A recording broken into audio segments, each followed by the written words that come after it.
প্রিয় viewers, homeo মিডিয়ার আজকের এপিসোডে আমরা যে বিষয়টি নিয়ে আলোকপাত করতে যাচ্ছি সেটি হচ্ছে কিভাবে সুসন্তান উৎপাদন করা যায়। তো আমরা গত পর্বে আলোচনা করেছিলাম যে জন্ম নিয়ন্ত্রণ সম্পর্কে।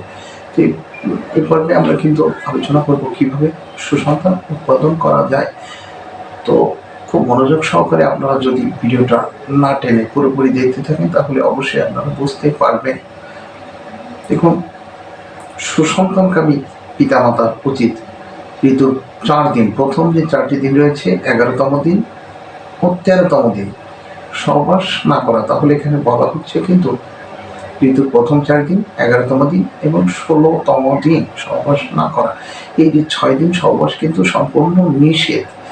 তো আমরা এর আগের দিন কিন্তু বলেছিলাম ঋতু একটি নারীর কিন্তু 16তম দিন পর্যন্ত গর্ভধারণ ক্ষমতা থাকে, এটি সাধারণ নিয়মে, কিন্তু কোনো কোনো ক্ষেত্রে 17 থেকে 18 দিন হতে পারে এবং কিছু কিছু খুব অল্প সংখ্যক ক্ষেত্রে 21 দিন পর্যন্ত যেতে পারে। তা ধরে নেওয়া যায় 16 দিন।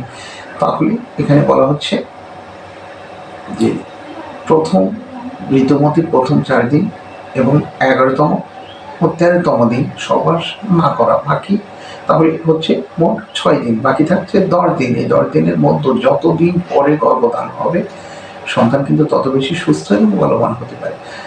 তাহলে যত বেশি দিন পরে, যেমন হতে পারে 14তম দিন বা 15তম দিন, এই যত বেশি দিন পরে গর্ভধান হয় সন্তান তত বেশি সুস্থ এবং বলবান হয়।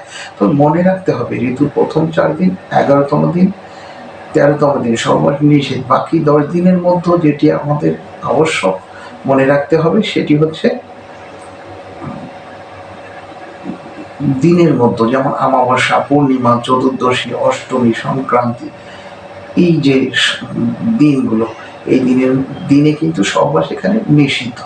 কোনোভাবে এই অমাবস্যা, পূর্ণিমা, চতুর্দশী, অষ্টমী, সংক্রান্তি এই সময় দিনের সহবাস সম্পূর্ণ নিষিদ্ধ। কারণ এই যে কয়েকটা দিন পুরুষ ও স্ত্রী, শুক্র ও রজ এবং রক্ত কিন্তু দূষিত থাকে। আবার এখানে বলা হচ্ছে রাতের যে প্রথম প্রহর সম্পর্কে এখানে দুটি কথা না বললে নয়। দেখুন, আমরা জানি প্রহর কিন্তু দিবারাত্র 8টি প্রহর হয়ে থাকে, তাহলে শুধুমাত্র রাত্রে 4টি প্রহর হয়ে থাকে। প্রতি 3 ঘন্টা পরপর কিন্তু একটি প্রহর পরিবর্তন হয়। তাহলে দেখুন, সন্ধ্যা 6টা থেকে 9টা পর্যন্ত একটি প্রহর, 9টা থেকে রাত্র 12টা পর্যন্ত দ্বিতীয় প্রহর, 12টা থেকে 3টা পর্যন্ত দ্বিতীয় প্রহর, 3টা থেকে ভোর 6টা পর্যন্ত শেষ প্রহর, অর্থাৎ রাতের শেষ প্রহর। তাহলে 4টি প্রহর রাত্রে দেখা যায়। তাহলে দেখুন, রাতের যে প্রথম প্রহর এখানে বলা হচ্ছে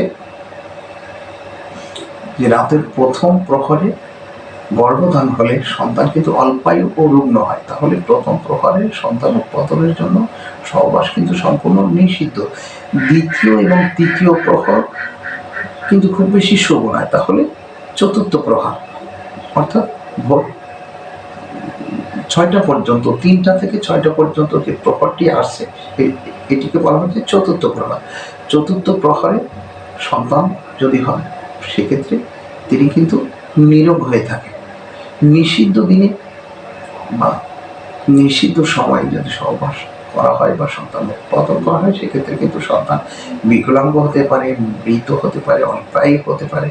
সুতরাং আমাদের কিন্তু একজন সুসন্তান উৎপাদন করতে হলে উপরোক্ত নিয়মাবলী আমাদেরকে মেনে চলতে হবে। এটি কিন্তু যে পূর্বেকার দিনে এই প্রথাটি কিন্তু খুব বেশি হারে মানুষ গ্রহণ করত এবং গ্রহণ করার ফলে তৎকালীন সন্তানদের রোগ কম হতো, তারা দীর্ঘায়ু হতো, বলবান হতো, মেধাবান হতো।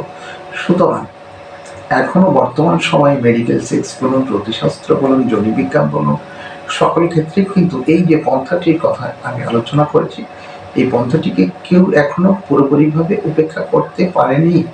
সুতরাং এই পন্থাটি আপনারা একবার পরীক্ষা করে দেখুন, অবশ্যই হয়তো আপনারা ভালো ফল পাবেন।